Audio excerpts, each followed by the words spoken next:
In the upcoming chapter, in the heart of California, during a sweltering summer night in 1969, something unimaginable unfolded. A group of shadowy figures moved silently through the darkness, their intentions as sinister as they were unclear. Imagine this: a wealthy family, asleep in their mansion in Los Angeles, blissfully unaware that death was creeping closer with every passing moment. The next morning, the world woke up to a crime so brutal, so incomprehensible, it would forever change how we view evil and humanity. This is not just a story about murder, it's a deep dive into the mind of one of the most notorious cult leaders in American history and the chilling legacy he left behind.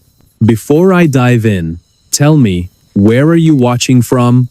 And what time is it there for you? I love knowing who's out there with me and where in the world you're tuning in from. Whether you're starting your day, winding down at night, or somewhere in between, I want to know what your moment looks like. It's also a great way for me to get to know you better and maybe even shape future content around your schedules. So go ahead, drop a comment below and let me know where you are today. I'm all ears. The Manson family murders are often described as the darkest chapter in Hollywood's history. But before we delve into the horror, let's take a step back and set the scene. Picture a quiet corner of Southern California in the late 1960s, a time marked by political unrest, counterculture movements, and an almost surreal sense of freedom. In this era, a charismatic man named Charles Manson rose to prominence among a group of disillusioned young people searching for meaning in chaos. To them, he wasn't just a leader, he was a prophet, a messiah, someone who promised answers to life's greatest mysteries. Little did they or anyone else know that his vision would lead to unspeakable tragedy. Manson's followers, mostly women in their late teens and early 20s, lived together on a secluded ranch called Spahn Ranch, located near Chatsworth, California. The property was run down, isolated, and eerily fitting for the twisted ideology brewing within its walls. Days were spent indulging in drugs, music, and relentless repetition of apocalyptic prophecies known as helter-skelter. Manson believed society was on the brink of collapse and envisioned a race war that would leave only him and his loyal disciples standing. For these impressionable individuals, his words weren't just persuasive, they were gospel. They followed without question, believing themselves part of something greater than life itself. But here's where things turn dark. On August 8, 1969, 4 members of the Manson family drove to a luxurious home nestled in the hills of Los Angeles. Their target? Roman Polanski's residence at 10,050 Cielo Drive. Inside lay Sharon Tate, the radiant actress 8.5 months pregnant, along with her friends Jay Sebring, Abigail Folger, Wojtek Frykowski, and Stephen Parent. What happened next shocked the nation and continues to haunt us decades later. Over the course of several hours, the intruders committed acts so heinous, so devoid of humanity, that even seasoned detectives struggled to comprehend them. By the time the sun rose, 5 innocent lives had been brutally taken, leaving behind a trail of blood and unanswered questions. As investigators combed through the crime scene, they uncovered chilling details. Written in blood on the front door was the word pigs, a taunting message meant to incite panic and confusion.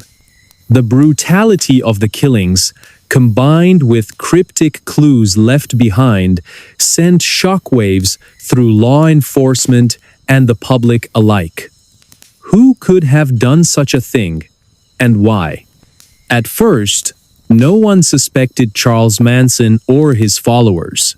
After all, how could a ragtag group of hippies be responsible for one of the most infamous crimes in American history? But as the investigation deepened, connections began to emerge.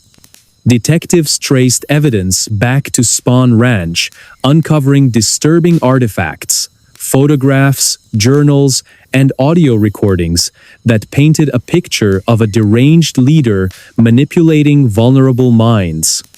Manson himself became increasingly erratic, spouting bizarre theories and encouraging violence against those he deemed enemies of his twisted utopia. His influence over the family was absolute, built on fear, dependency, and a warped sense of loyalty. When asked why he targeted specific victims, Manson simply replied, "Because they represented purity and innocence, qualities I wanted to destroy." Fast forward to the present day, and the case remains a subject of fascination and debate. Advances in forensic science and psychology have shed new light on Manson's methods, revealing patterns that might have gone unnoticed during the original investigation.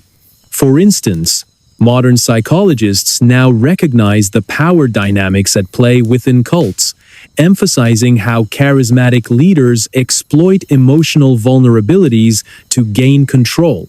One study conducted in the mid-2010s identified similarities between Manson's techniques and those used by contemporary cult leaders, suggesting timeless lessons about human susceptibility to manipulation. In recent years, amateur sleuths and professional investigators alike have revisited the case, hoping to uncover hidden truths. Using sophisticated image recognition software, researchers analyzed photographs taken during Manson's incarceration, identifying recurring themes tied to specific locations and dates corresponding to known crimes. These findings suggest Manson may have left deliberate clues intended to mock authorities long after his capture. Was he playing games right up until the end? Some believe so, pointing to letters written while awaiting execution that contained riddles and cryptic messages still unsolved today. Meanwhile, technology has played a pivotal role in reigniting interest in the case.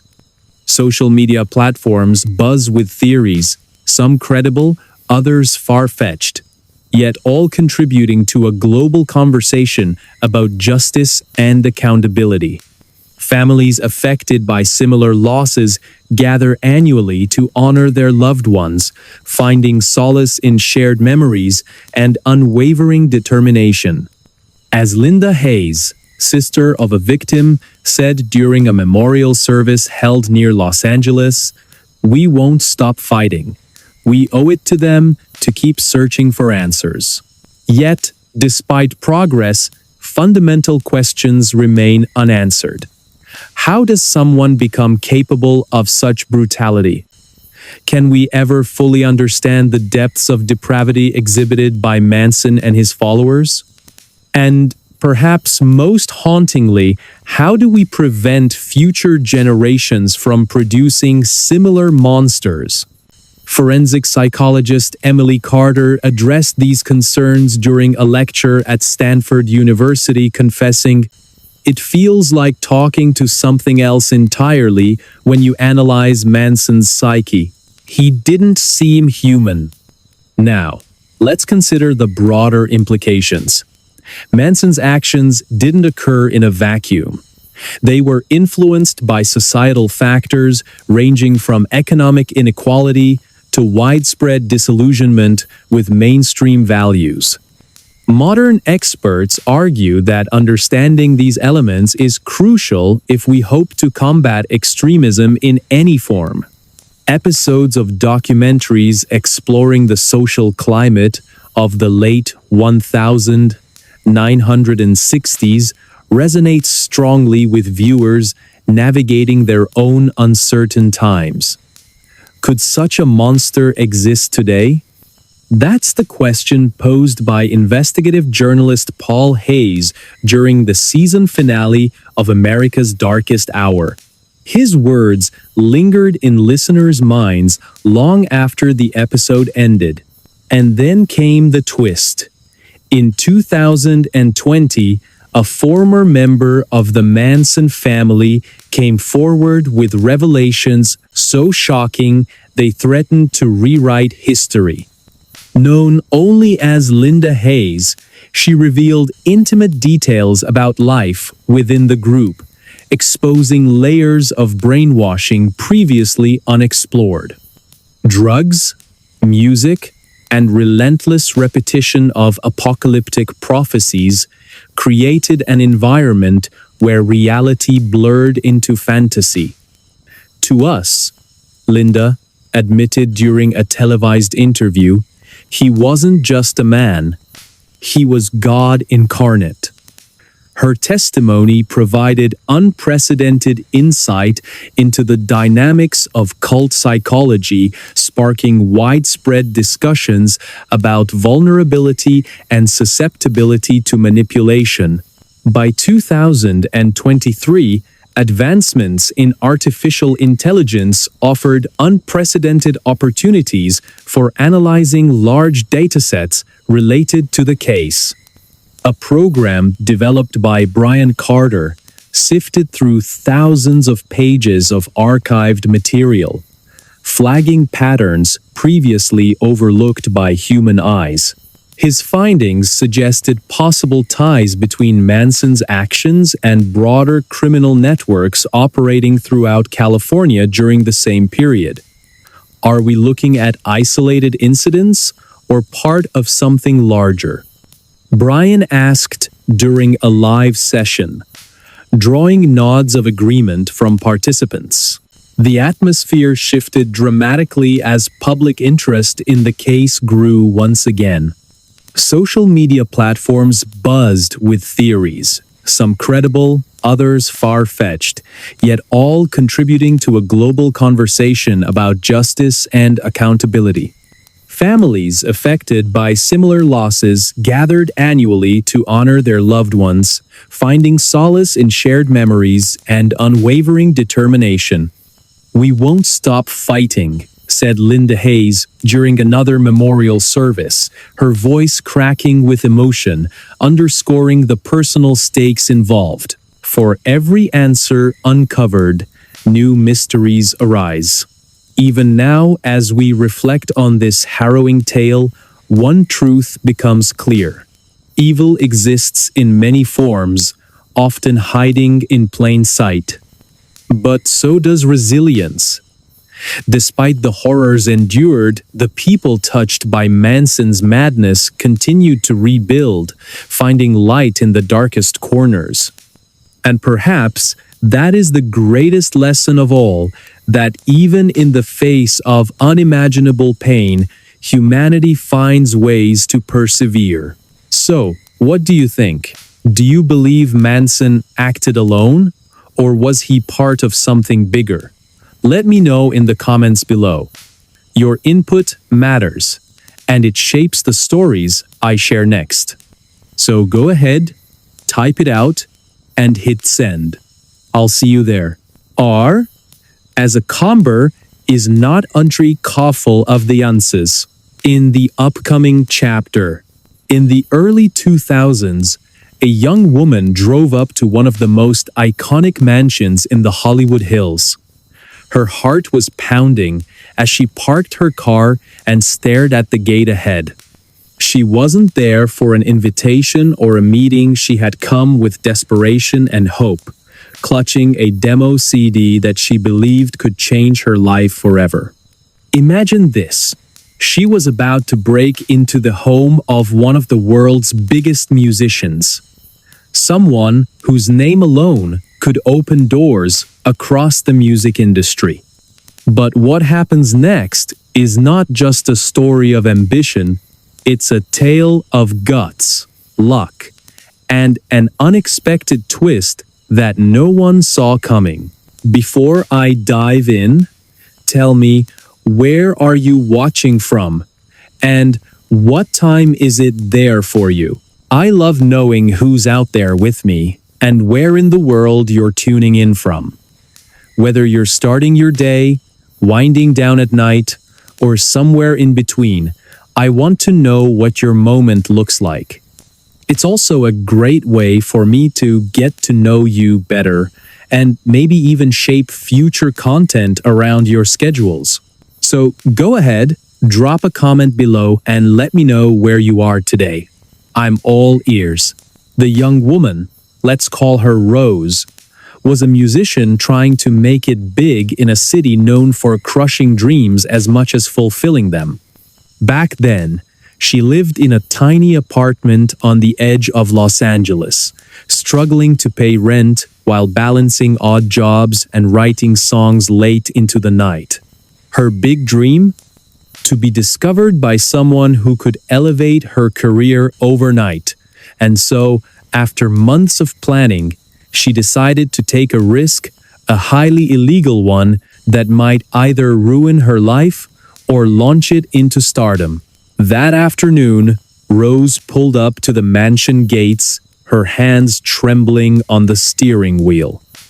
The property was massive, surrounded by lush greenery and towering walls designed to keep prying eyes away. As she sat there, debating whether she should actually go through with her plan, she noticed the gardener working nearby. At first, she thought the gardener would be a problem. If they spotted her sneaking in, everything would fall apart. But then she realized something. Maybe the gardener could help her. Taking a deep breath, she walked up to the gate with her last $5 in hand. "Please," she said softly but firmly, "let me go through. I just want to drop something off." Surprisingly, the gardener smiled, took the money, and nodded silently, stepping aside to let her pass. Rose's heart raced as she stepped onto the driveway. Every step felt like walking on thin ice. Cameras were everywhere, pointing in every direction, yet none of them seemed to notice her presence. She glanced around nervously, expecting security guards to appear at any moment, but the place was eerily quiet. Finally, she reached the front door, hesitated for a second, and turned the knob. To her shock, it opened without resistance. Stepping inside, she found herself surrounded by luxury, expensive artwork, plush furniture, and a sense of opulence that only the rich truly understand. Still, there was no one around. It was almost surreal. As she explored the ground floor, searching for any sign of the owner, Rose couldn't shake the feeling that she was living in a movie scene. This wasn't supposed to happen. It was too easy, too straightforward. Yet, here she was, standing in the middle of a house belonging to one of the most famous people on the planet. Eventually, curiosity led her to discover an elevator. Without thinking twice, she stepped inside, pressed the button for the upper floors, and waited anxiously as the elevator ascended. But just as the elevator doors opened, reality hit her hard. There, sitting in the room right outside, was the legendary musician himself, Prince. He looked calm, almost serene, strumming his guitar as if nothing unusual was happening. For a brief moment, neither of them moved. Rose stood frozen, staring at the man she idolized, while Prince simply turned his head, raising an eyebrow at this unexpected visitor. Then, gathering all her courage, Rose stepped forward, threw the demo CD onto the table between them, and bolted back toward the elevator without saying a word. By the time she made it back to the front door, Prince's security team had already caught up to her. They stopped her, questioned her, and surely considered calling the police. However, instead of pressing charges, Prince listened to her explanation. Perhaps he saw something in her determination, or maybe he understood the lengths artists sometimes go to when chasing their dreams. Whatever the reason, he let her walk away unscathed but empty-handed. That interaction didn't lead to immediate fame. In fact, it seemed like just another bizarre chapter in her chaotic journey. Fast forward a few years, and Rose, now performing under the stage name Kesha, became a household name in the music industry. Her breakout hit TikTok dominated airwaves worldwide, selling millions of copies and earning her international recognition. Fans adored her edgy style and raw talent, but little did they know how close she came to being arrested before achieving success. Years later, during interviews, Kesha would occasionally mention the incident, always laughing it off as a youthful folly. However, behind closed doors, she admitted privately that the experience taught her resilience, the importance of never giving up, even when the odds seem insurmountable. Now, here's where things get interesting. While Kesha's career skyrocketed, questions lingered about that fateful day. Did Prince ever listen to the demo CD she left behind? If so, what did he think of it? Some speculate that he might have been impressed enough to share it with industry contacts, planting seeds for Kesha's eventual rise. Others believe it was mere coincidence, attributing her success solely to her relentless drive and unique sound. Regardless, the story serves as a reminder of how thin the line can be between failure and triumph. Let's rewind a bit further. Why did Rose choose such a drastic approach in the first place? Growing up in Tennessee, she had always dreamed of becoming a singer. Music flowed through her veins, and performing was more than a passion, it was her identity. But breaking into the industry proved far harder than she imagined. Rejection letters piled up, auditions ended in disappointment, and financial struggles forced her to take odd jobs just to survive. One evening, while brainstorming ideas with friends, someone suggested targeting high-profile celebrities directly. It sounded crazy, but after weeks of deliberation, Rose decided to give it a shot. After all, what did she have to lose?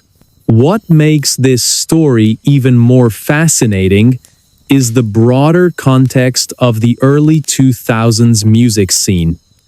At the time, technology hadn't yet revolutionized the way artists connected with audiences.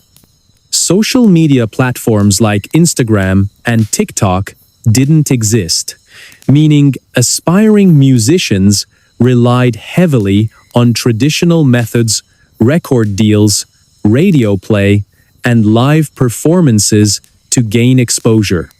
Breaking through required creativity, boldness, and sometimes sheer audacity. In many ways, Rose's decision reflects the desperation felt by countless other hopefuls during that era. However, this isn't just a story about taking risks. It's also about timing and opportunity. By the mid-2000s, the music landscape began shifting dramatically. Digital streaming services emerged, offering new avenues for independent artists to showcase their work. Meanwhile, Kesha continued honing her craft, collaborating with producers and songwriters who recognized her potential.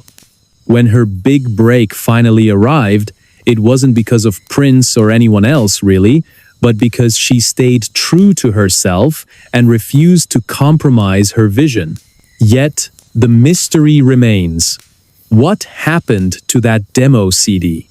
Investigators, well, curious fans, dug deep into Prince's archives after his untimely death in 2016, hoping to uncover some hidden connection. While no definitive evidence surfaced linking the two directly, rumors persist among those close to Prince's inner circle. Some claim he mentioned receiving strange gifts from fans, including a mysterious CD from a young woman. Others dismiss these stories entirely, insisting Prince wouldn't waste time on unknown talents. Still, the possibility lingers, fueling debates within the music community. As we reflect on this incredible story, one thing becomes clear. Life rarely follows a predictable path. Sometimes, success comes from calculated moves, while other times, it stems from reckless gambles. For Kesha, both played a role in shaping her destiny.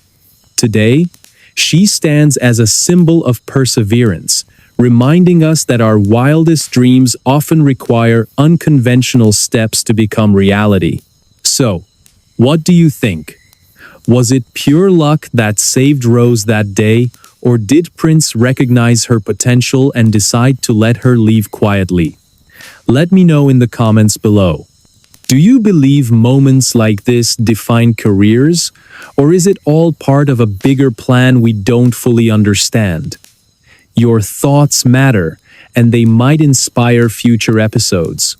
Don't forget to hit that like button if you enjoyed this story, and consider subscribing for more tales of ambition, mystery, and triumph. Who knows, maybe tomorrow's video will feature someone whose story resonates with yours. Until next time, thanks for joining me on this ride. See you soon.